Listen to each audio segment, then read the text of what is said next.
December 1941. The skies over Europe and the Pacific were crowded with sleek machines built for speed, maneuverability, and lethal precision. Among them, German pilots spotted an American fighter approaching, and they laughed. Its twin booms, angular fuselage, and forked tail seemed almost comical, a plane more at home in a cartoon than in the deadly ballet of aerial combat. They called it the fork-tailed devil, and at first, it seemed as if ridicule were justified. The Lockheed P-38 Lightning did not fit the elegant, single-engine silhouette that had dominated air combat for decades. It looked odd, cumbersome, even ungainly. German pilots were trained to judge a plane by its form and its reputation, and at first glance the Lightning appeared to be a curiosity, perhaps a novelty, but what they didn't yet see was a different kind of design intelligence, one that prioritized speed, firepower, and psychological advantage over aesthetic grace. In Burbank, California, designers at Lockheed had been quietly rewriting the rules of fighter aircraft. Their vision was not for a plane that simply looked impressive. It was for one that could strike where others could not, that could survive the chaos of war while delivering devastating power. The twin engines weren't just a quirk. They were a statement, a doubling of raw energy and redundancy, allowing the Lightning to climb higher, dive faster, and turn more sharply than almost anything it would face in the skies. As American pilots began taking the P-38 into combat over Europe and the Pacific, the laughter of their enemies slowly faded. German aces, confident in the superiority of their Messerschmitts and Focke-Wulfs, began to experience a new kind of fear. The plane that looked awkward on the ground transformed into a phantom in the air, striking with pinpoint accuracy and vanishing before retaliation could come. Its concentrated nose armament, 450 caliber machine guns and a 20mm cannon, gave it an unmatched first strike capability, allowing a single pilot to devastate enemy formations in seconds. The irony was palpable. A design so ridiculed had become a nightmare in the skies. German reports later admitted disbelief, noting that no one had anticipated the combination of speed, firepower, and psychological shock the P-38 could deliver. The fork-tailed devil had become a master of surprise, and those who once laughed were forced to rethink everything they knew about air combat. But how did this unusual-looking plane, seemingly born from a designer's eccentric imagination, manage to outperform decades of conventional wisdom? The answer lies not just in its metal and engines, but in the philosophy that guided its creation, a philosophy of innovation, audacity, and invisible advantage. To understand why German aces would soon stop laughing, we need to go back to the drawing board in Burbank, California. Burbank, California, 1937. Inside a modest Lockheed hangar, a team of engineers huddled over blueprints that looked nothing like the fighters dominating the world's air forces. Their leader, Clarence Kelly Johnson, was already a legend in aviation circles for his daring innovations. He envisioned a plane that could do what no conventional fighter could: fly farther, climb faster, and strike harder, all while carrying enough fuel and firepower to dominate both Europe and the Pacific.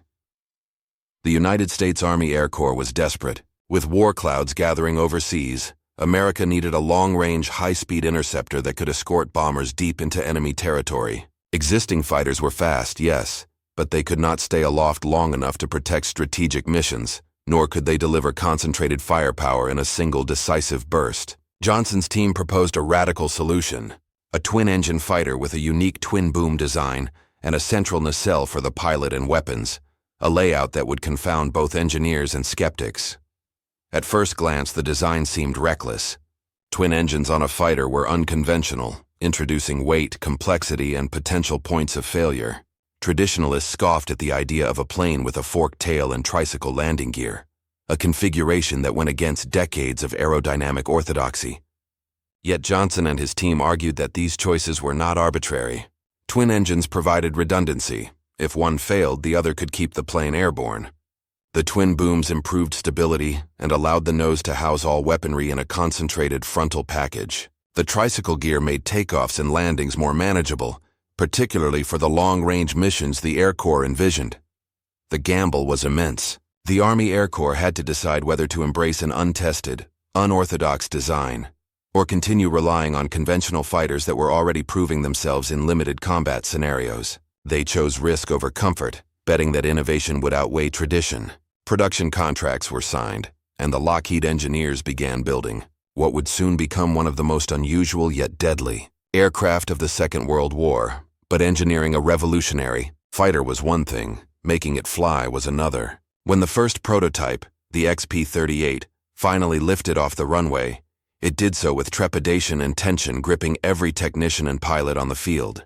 The plane shuddered violently during takeoff. Control surfaces were twitchy, vibrations rattled the cockpit, and the engines occasionally sputtered in ways that made the heart race. Test pilots nearly bailed before the aircraft even reached cruising altitude. The fork-tailed devil seemed as if it might be more curse than triumph. Every innovation introduced new risks. The turbo superchargers designed to give the engines high-altitude performance were temperamental. The twin-boom structure required precise balance, or the plane would roll unpredictably. And the centralized armament meant that if anything went wrong with the nose guns, the pilot had no backup. The plane would be a beautifully crafted coffin. Critics whispered that Lockheed had overreached, that the XP-38 was a magnificent failure in waiting. Yet amid the chaos, glimpses of brilliance emerged. On one test flight, the plane accelerated faster than any existing fighter, climbing to dizzying heights in minutes. Its firepower was unprecedented, allowing a single pilot to wipe out multiple targets in a single pass. The potential was undeniable, but potential alone does not make a war-winning aircraft. The first flights had revealed the thin line between revolutionary success and catastrophic disaster. And so the question lingered. Could the fork-tailed devil survive not just the test runway, but the crucible of war itself? But revolutionary design doesn't guarantee success, especially when the first test flights went terribly wrong. By 1939, the XP-38 prototype was ready for the skies, but readiness did not guarantee grace or safety. Lockheed's engineers had poured ingenuity into every curve, every rivet. Yet as the first flight crews would soon discover, genius alone could not overcome the unforgiving laws of physics. During a daring cross-country speed record attempt, the prototype lurched violently in the air, the engines screaming in protest. Moments later, the unthinkable happened. The XP-38 crashed, shattering confidence and shaking the very foundations of Lockheed's ambitious project. Word of the crash spread quickly through military circles. Critics seized on it as proof that the Lightning was over-engineered, a fragile marvel more suited for blueprints than battlefields. Skeptics dismissed its twin engines as unnecessary complexity and its twin booms as a gimmick. Some questioned whether the Air Corps had made a colossal mistake in backing such a risky design. The press, hungry for sensational headlines, branded the plane an expensive folly, an eccentric contraption destined to gather dust rather than metals. Yet behind the headlines, Lockheed's engineers refused to accept failure. They studied every piece of wreckage, every flight log, every vibration and shudder that had plagued the XP-38. Their task was enormous, to tame a machine that had already pushed the boundaries of aviation. One of the most dangerous issues was compressibility, a phenomenon where the plane would suddenly dive uncontrollably at high speeds as airflow over the wings caused instability. For pilots, it felt like the sky itself had betrayed them. Another challenge was engine synchronization. Twin engines were supposed to be a safety net, yet early tests revealed that if one faltered, the other could push the plane into catastrophic spin. The engineers worked feverishly, redesigning control surfaces, strengthening the fuselage, and recalibrating the engines to handle extreme conditions. Each test flight was a tense negotiation with danger, as pilots and mechanics became partners in a delicate dance between human skill and mechanical might. With each tweak, the XP-38 slowly began to reveal its true potential. Its acceleration, climb rate, and concentrated firepower hinted at the plane that could dominate enemy skies. Meanwhile, the public remained unconvinced. Newspapers mocked the fork-tailed devil, portraying it as a lavish experiment that had wasted millions in taxpayer dollars. Yet no story of ridicule could capture the quiet breakthroughs happening in hangars in Burbank, where engineers were proving, one dangerous flight at a time, that the Lightning was not a failure, it was evolution. And yet, all of these trials, all of this painstaking innovation, had been confined to the relative safety of California test fields. Across the Atlantic, Europe was plunging into war, nations falling, skies filling with dogfights and bombers carving paths of destruction. The stage for the P-38's true test, a proving ground far harsher than any test flight, was being set, waiting for a machine the world had laughed at to step into the fire. Yet on the other side of the Atlantic, Europe was sliding into war, and America's odd, twin-boomed experiment would soon find its proving ground. Early 1942.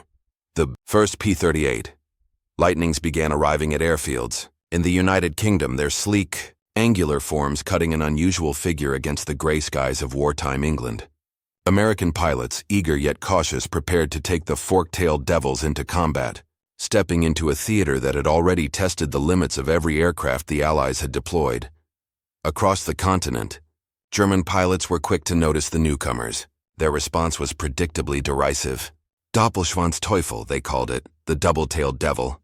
From the cockpit of a Messerschmitt or Focke-Wulf, the Lightning seemed an awkward, almost laughable opponent. Its twin booms in central nacelle made it appear top-heavy, a clumsy target rather than a threat.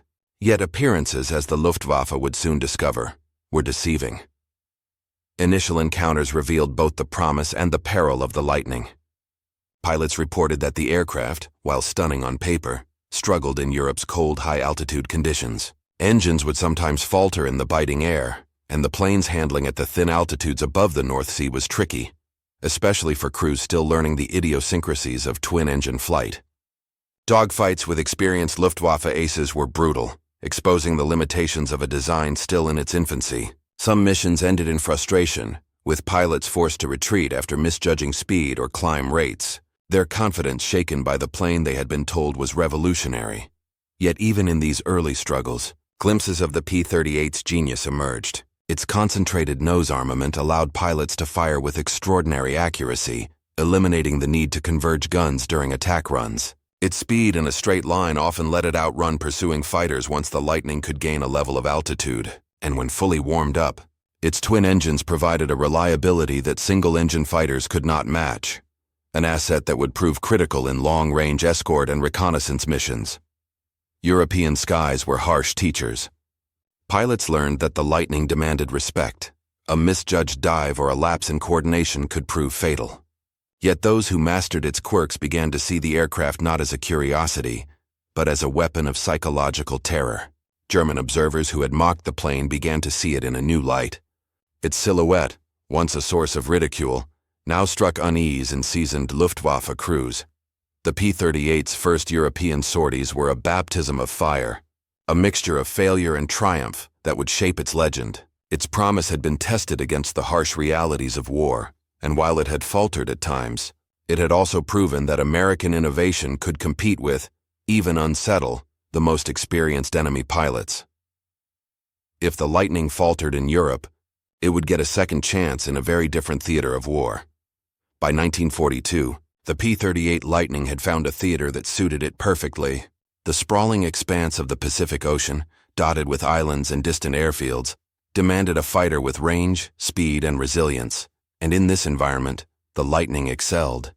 Unlike the cramped skies of Europe, the Pacific offered room for the twin-boomed aircraft to stretch its legs, taking full advantage of its long-range fuel tanks and powerful twin engines. Hot, humid conditions that had challenged other fighters seemed to energize the P-38, allowing it to climb faster and maintain speed. Across vast distances where lesser aircraft would falter, island-hopping campaigns became the proving ground for American pilots and their fork-tailed devils. Each mission required precision, endurance, and courage. Flights of hundreds of miles over open ocean, engaging enemy aircraft and striking Japanese installations with devastating firepower.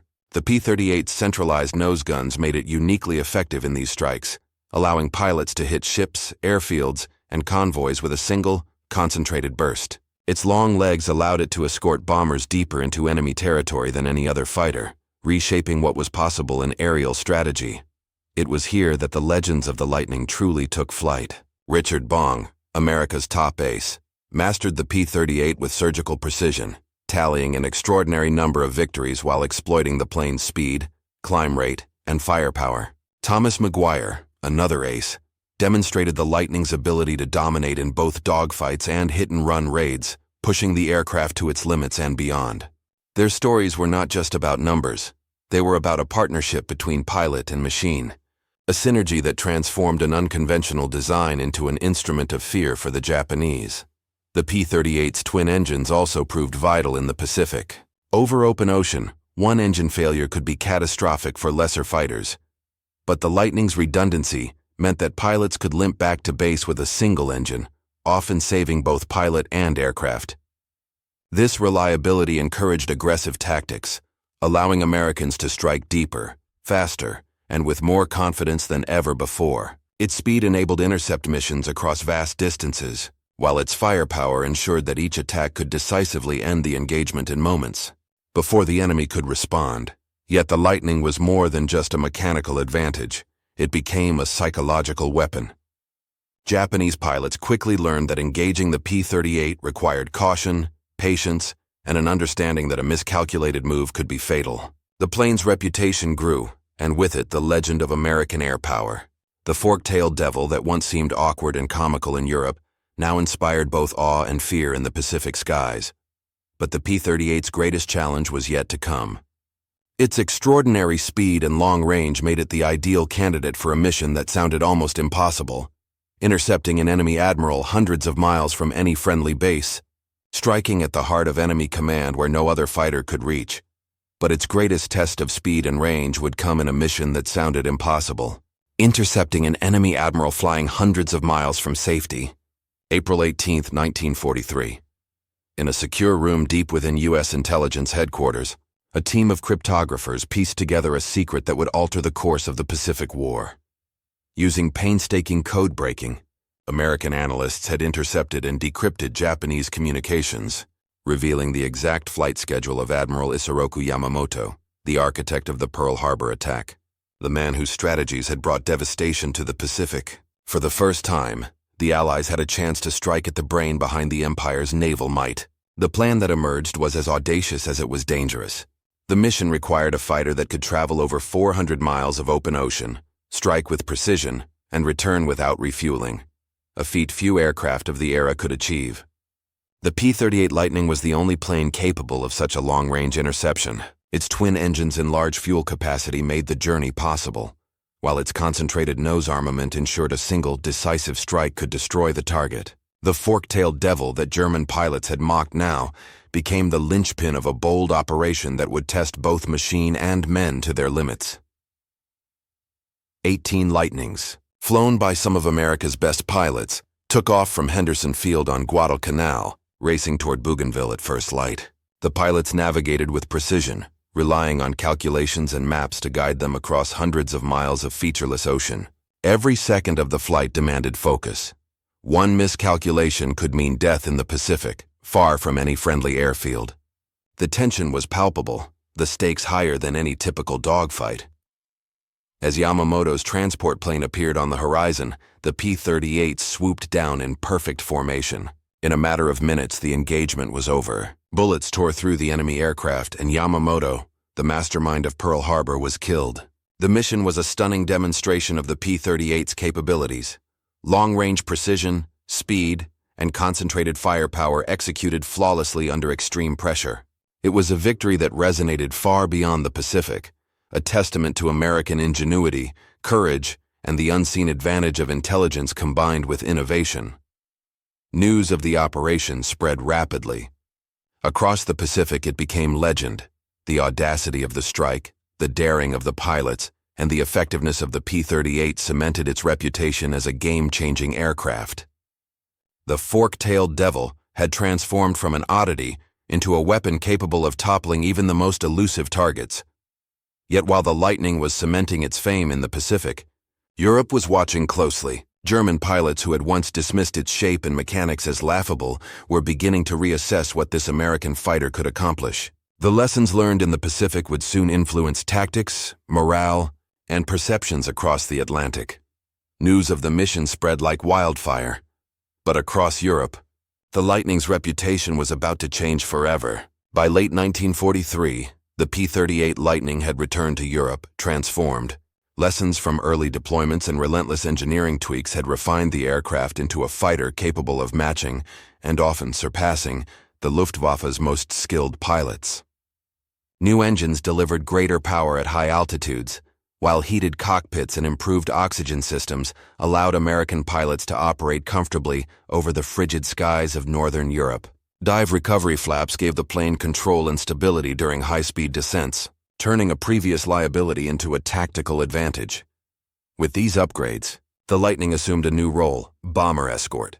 Squadrons of P-38s accompanied B-17 Flying Fortresses and B-24 Liberators on deep missions into Germany, flying hundreds of miles beyond friendly territory. Enemy fighters would attempt to intercept the bombers, only to find themselves outmaneuvered and outgunned. The P-38's concentrated nose fire and long-range speed allowed pilots to strike decisively before slipping back to cover their charges. Each successful mission chipped away at the perception of the Luftwaffe's invincibility, proving that American air power could project strength far into the heart of Europe. German pilots, once dismissive of the fork-tailed shape, began to recognize the Lightning as a formidable opponent. Reports circulated within Luftwaffe units of a fighter that could climb faster than the Messerschmitts, turn tightly at high altitudes, and accelerate out of engagements before reinforcements could intervene. The mockery of Doppelschwanzteufel faded into grudging respect. Encounters that had once seemed comical became deadly serious affairs, with German aces adapting tactics to try, and often fail, to counter the P-38's unique strengths. American pilots also grew to admire the aircraft, once the source of nervous uncertainty. It demanded skill and respect, but in return it offered unmatched versatility. Its twin engines allowed for daring maneuvers and deep penetration missions. Its firepower meant that one clean attack could turn the tide of an engagement. The P-38 had evolved from an experimental oddity into a reliable, fearsome tool of war. Yet the Lightning's redemption was more than technical. It was psychological. German pilots who had laughed at its design now understood that appearances could deceive, that a plane ridiculed for its looks could strike fear into the hearts of experienced combatants. The P-38 had rewritten the rules of aerial engagement, forcing enemies and allies alike to rethink what made a fighter truly effective. And yet, amid all the praise and newfound respect, there was one undeniable fact that the Luftwaffe could not ignore: the P-38's sheer speed, fast enough to outrun most pursuers, precise enough to destroy any target, and resilient enough to survive damage that would down lesser fighters. The Lightning had become a weapon of pure kinetic dominance, yet there was still one thing the Luftwaffe couldn't laugh off: the Lightning's sheer speed. By 1944, the P-38 Lightning had cemented its reputation in European skies, not just as a fighter, but as a tactical enigma. Its secret lay in the twin engines, two powerful Allison V-1710s working in concert to deliver acceleration, climb, and range that no single-engine fighter could match. While a Messerschmitt Bf-109 or Focke-Wulf FW-190 could outturn the P-38 in a tight dogfight, they could not match its speed in a straight line. Nor could they sustain high-altitude pursuits without exhausting fuel reserves. The Lightning could climb above them, accelerate past them, and vanish before counterattacks could be coordinated. Reports from Luftwaffe encounters showed just how unnerving this was. Experienced German aces, accustomed to dominating the skies over Europe, found themselves chasing shadows. One pilot wrote of a P-38 simply disappearing in a matter of seconds, leaving him with nothing but the wake of its passing. Another recalled attempting to engage a formation of Lightnings, only to be outpaced and outmaneuvered repeatedly, despite the superior turning radius of his FW-190. Over time, German records noted a stark trend. Losses to P-38 intercepts were climbing, and tactical doctrines had to adapt to account for this new threat. The twin engines did more than provide speed. They offered redundancy and confidence.